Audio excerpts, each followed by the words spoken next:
buenas tardes. Vamos entonces en esta ocasión a conversar sobre la materia macroeconomía.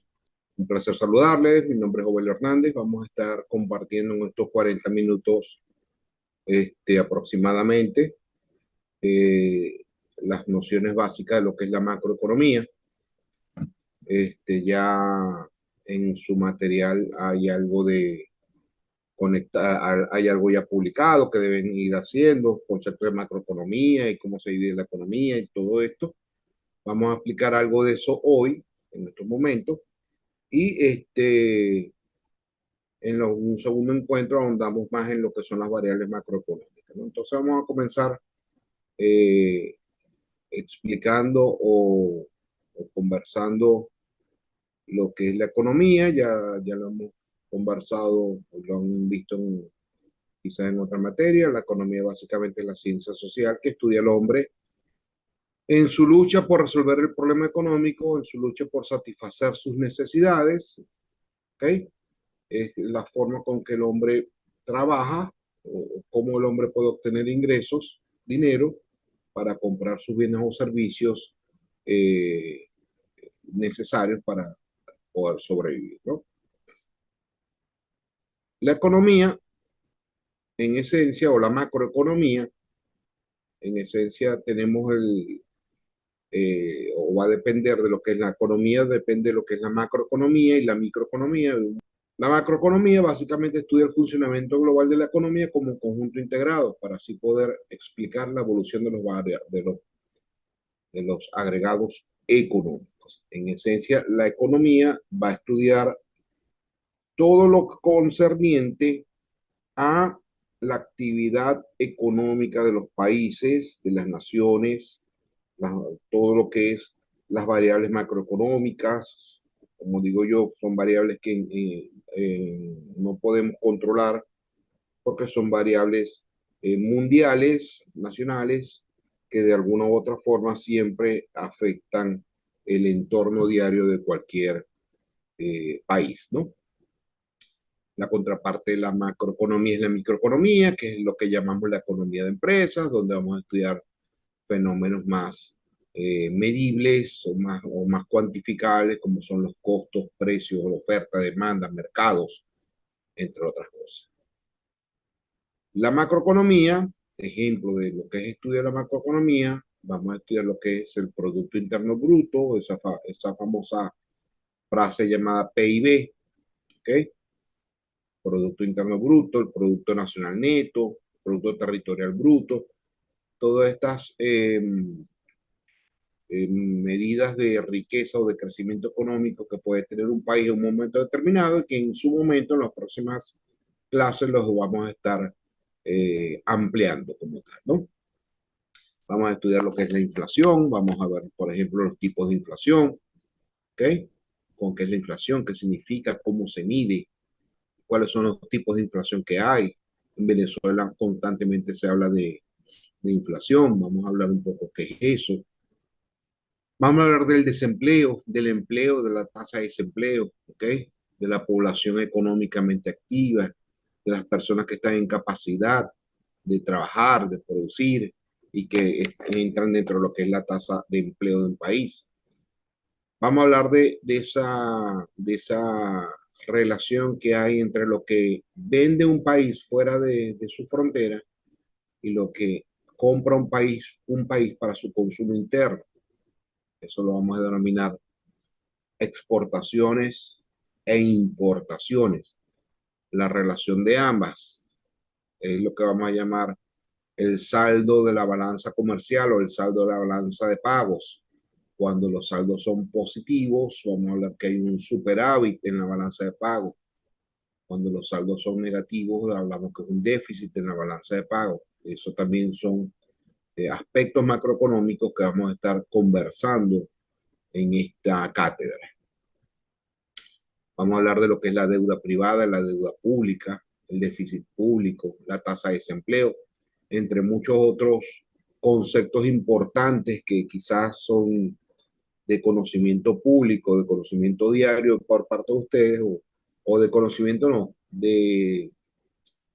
Lo han oído constantemente cuando en notas de prensa, por la televisión, por la radio, en el internet, en la prensa digital, constantemente hablan de inflación, desempleo, crecimiento económico, la deuda pública del Estado, la deuda pública nacional. Todos esos términos son relacionados con lo que es la macroeconomía.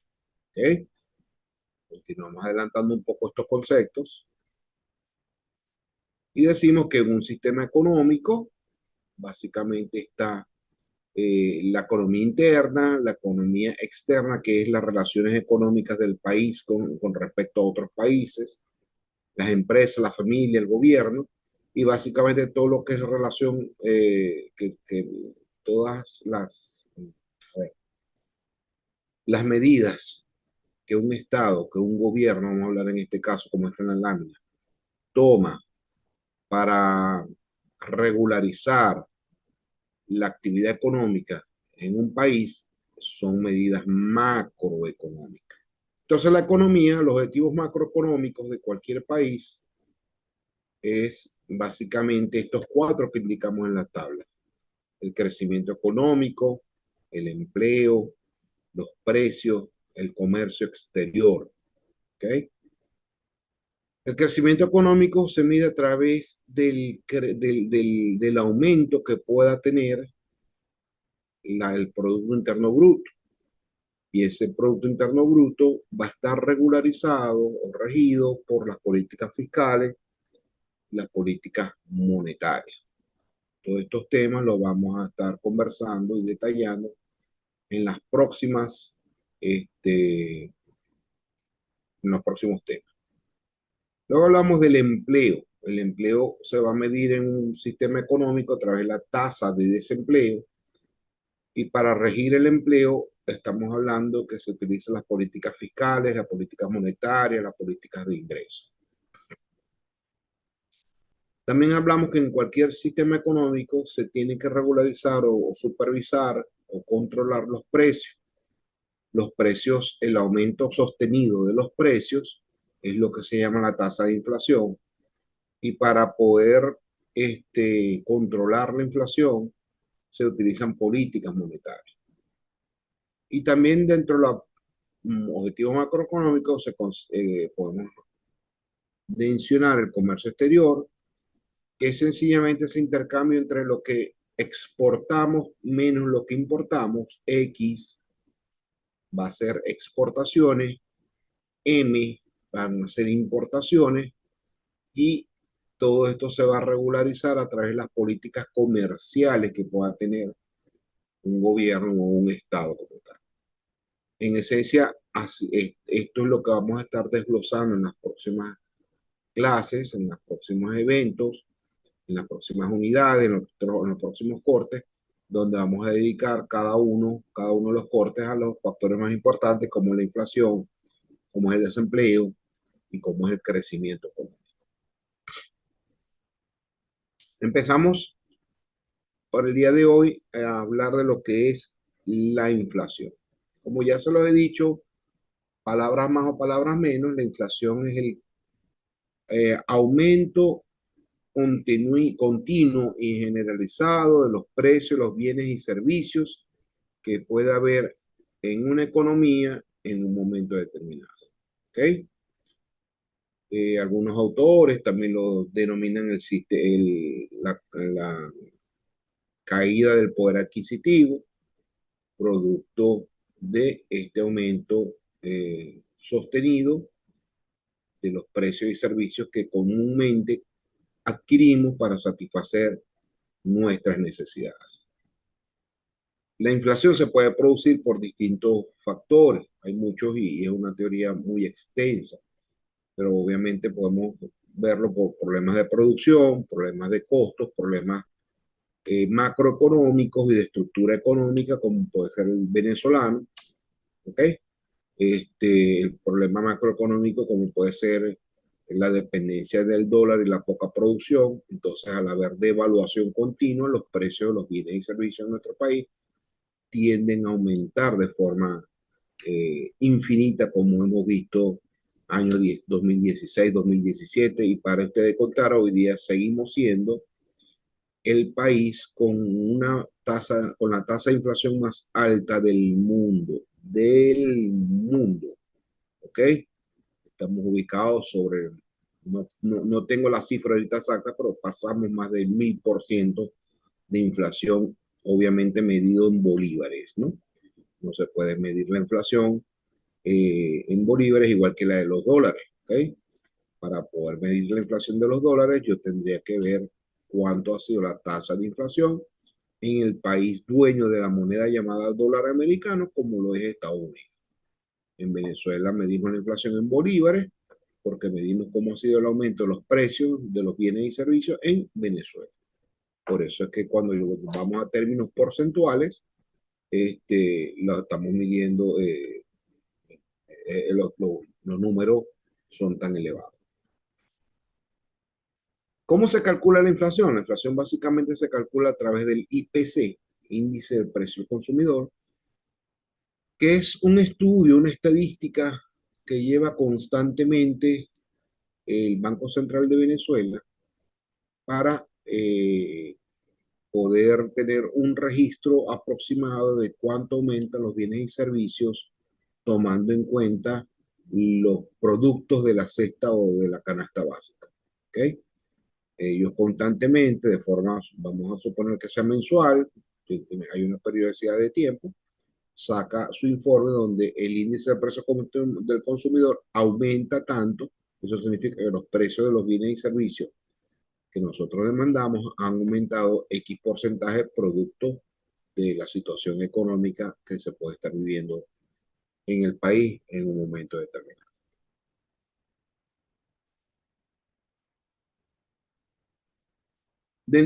Cuando hablamos de inflación, podemos hablar que hay distintos tipos de inflación.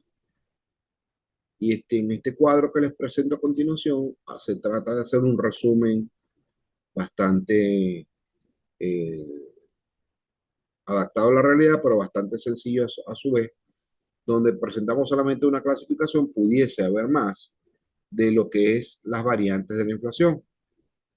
Y vemos que me describen como cinco situaciones específicas de inflación. La inflación galopante, la desinflación, la deflación, la estanflación, ¿ok? Y la perinflación, ¿ok? ¿Qué es cada una de ellos? Vamos a soportarlo con la lectura y lo vamos comentando a la vez, ¿no? ¿Qué es la inflación galopante? Me dice, es aquella cuyo nivel supera los dos dígitos en un año, es decir, cuando supera la inflación un 10% anual. La inflación siempre se mide en años, ¿ok? La inflación siempre es medida en años. En un país, cuando el incremento de los bienes o servicios aumenta más del 10% y es continuo y generalizado, se dice que hay una inflación galopante. Obviamente no hay que tener dos dedos de frente para darnos cuenta que aquí en Venezuela tenemos una inflación galopante desde hace muchos años, porque la inflación en Venezuela supera en creces mucho más de los dos dígitos que indica esta definición. Voy a saltarme una a propósito y luego me voy a devolver. Vamos a saltarnos a la hiperinflación. Piensa que en la inflación galopante hablamos de dos dígitos. La hiperinflación, me dice, es una subida descontrolada, fíjense bien, descontrolada de los precios de una economía. Generalmente se puede considerar hiperinflación cuando la inflación aumenta en cuatro dígitos anuales, es decir, más del 1000%. Obviamente en Venezuela tenemos una inflación galopante, como ya dije, y tenemos una hiperinflación. ¿Ok? Y me vuelvo a saltar otra y nos vamos en la estanflación. ¿Qué es la estanflación? En términos coloquiales se dice que estanflación es la combinación de dos eh, términos económicos, que es estancamiento de estanflación, estancamiento económico con inflación. ¿Ok? En Venezuela obviamente hemos tenido esto, vamos a leerlo, lo comentamos, dice, en otras palabras, la estanflación surge cuando la economía de un país se encuentra estancada, es decir, no crece y a la vez se encarece el costo de vida motivado por una elevada inflación. Esta combinación provoca el empobrecimiento de la población. Entonces, obviamente aquí hemos tenido años muy difíciles, 2018, 2017, donde había un estancamiento de la producción, no se estaba produciendo nada, y encima de eso subía el precio de los bienes y servicios que nosotros normalmente compramos. En ese momento estábamos en una estanflación. Ahora me devuelvo al segundo término, que me lo había tragado o me lo había pasado a propósito. Desinflación.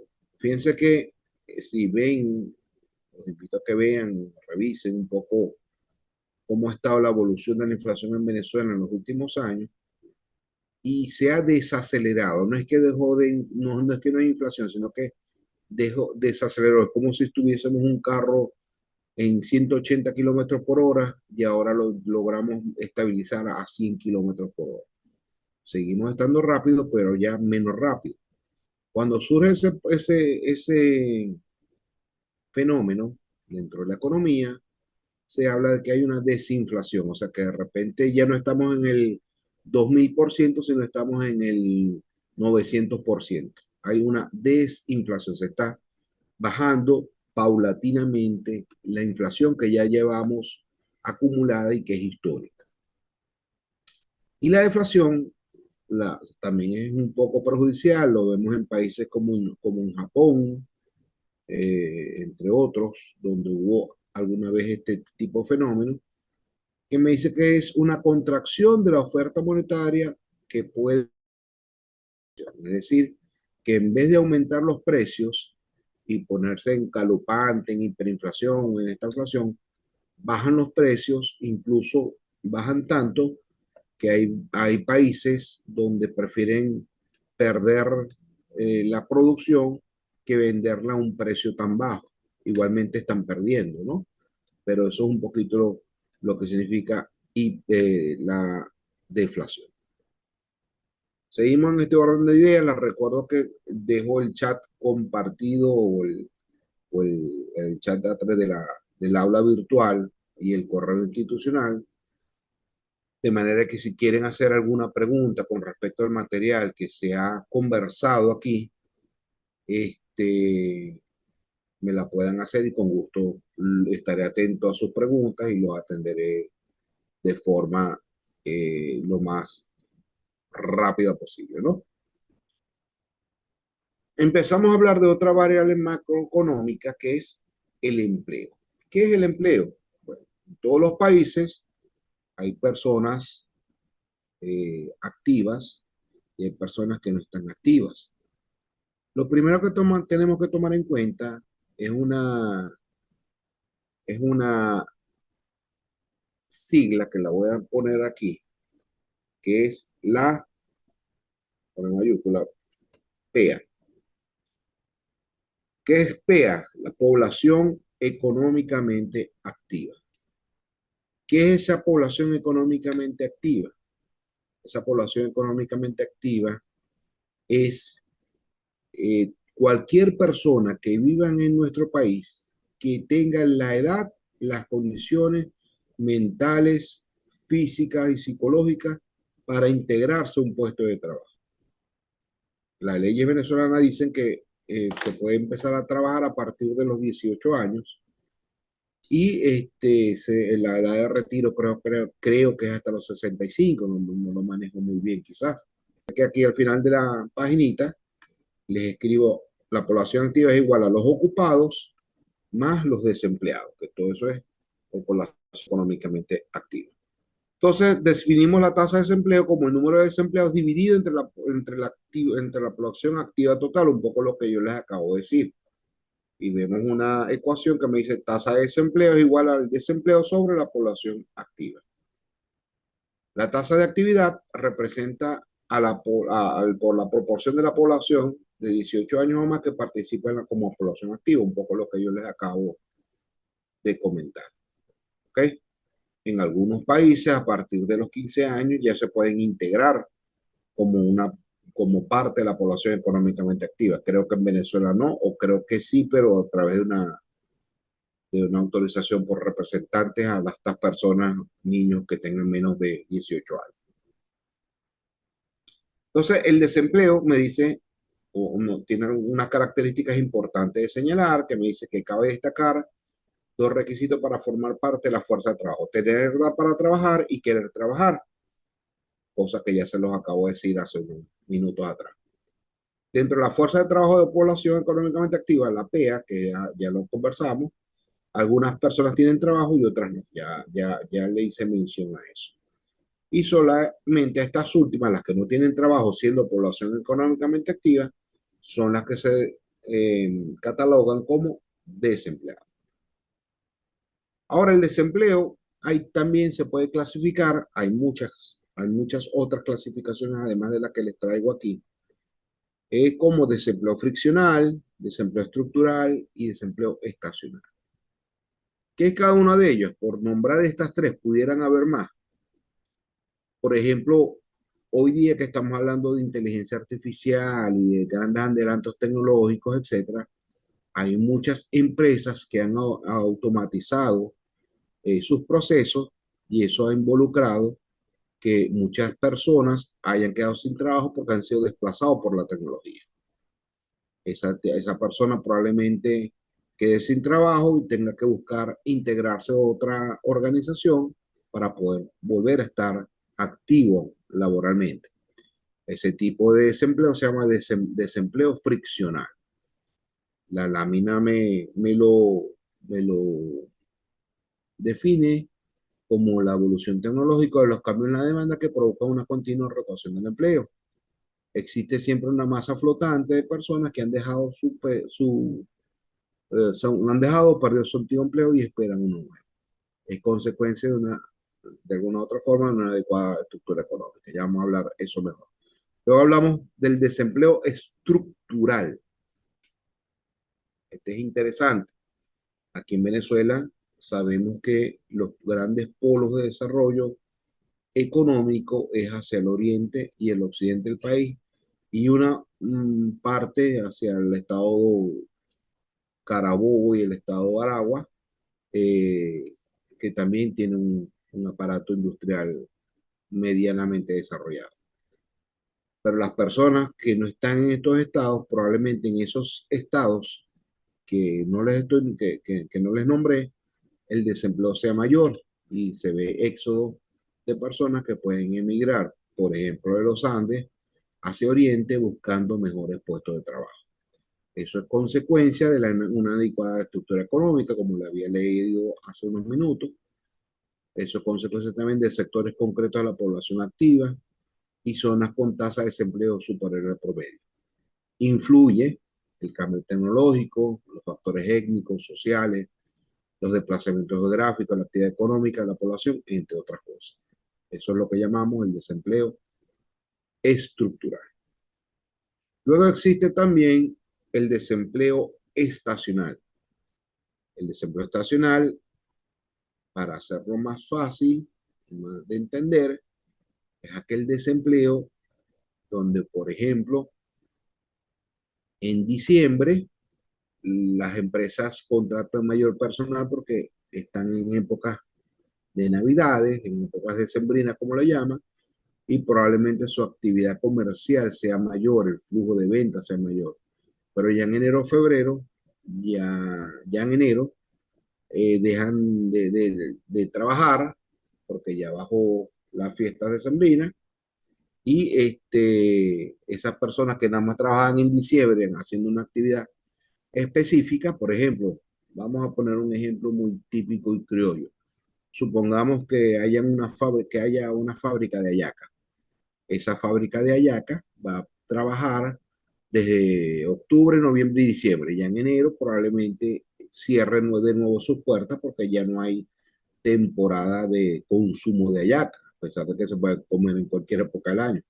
Esas personas que dejaron de trabajar porque estaban relacionadas estrechamente con la temporada de diciembre, eso es lo que llamamos un desempleo estacional. Yo siempre pongo de ejemplo por los juegos de las temporadas de fútbol o de béisbol, esas personas que trabajan en los estadios, eso es un desempleo estacional, ¿no? Incluso hasta los mismos jugadores tienen un desempleo estacional, nada más tienen un trabajo cuando hay temporada. Después tienen que dedicarse a otra cosa porque quizás no tengan trabajo. De eso se trata un poquito lo que se llama el desempleo estacional. Lo leo para soportar un poco mejor la explicación. Me dice, existen actividades que por las características de su producción solo requieren mano de obra en determinadas épocas del año, por lo que les traté de decir. Se debe tratar de diversificar la estructura productiva existente. Entonces, ya hemos hablado de inflación, hemos hablado de desempleo, vamos a hablar ahora y finalizamos ya con esto para dejar para las próximas clases los demás temas, o vamos a dejarlo hasta aquí, para entonces en la próxima clase vamos a hablar de otra variable macroeconómica como es el diferencial cambiario o el tipo de cambio. Les dejo de nuevo la inquietud, cualquier duda comuníquense conmigo por el correo institucional, por la mensajería interna del aula virtual, que con gusto le responderé sus preguntas. Revisen el material publicado, en la mayoría les he colocado algún link de video que complementa un poco la explicación. Entreguen sus evaluaciones a tiempo, en el tiempo que sea indicado. En algunos casos he prorrogado un poco el tiempo porque había un problema técnico en la página, pero traten entonces de estar al día. Que pasen una feliz tarde, nos vemos en un próximo video.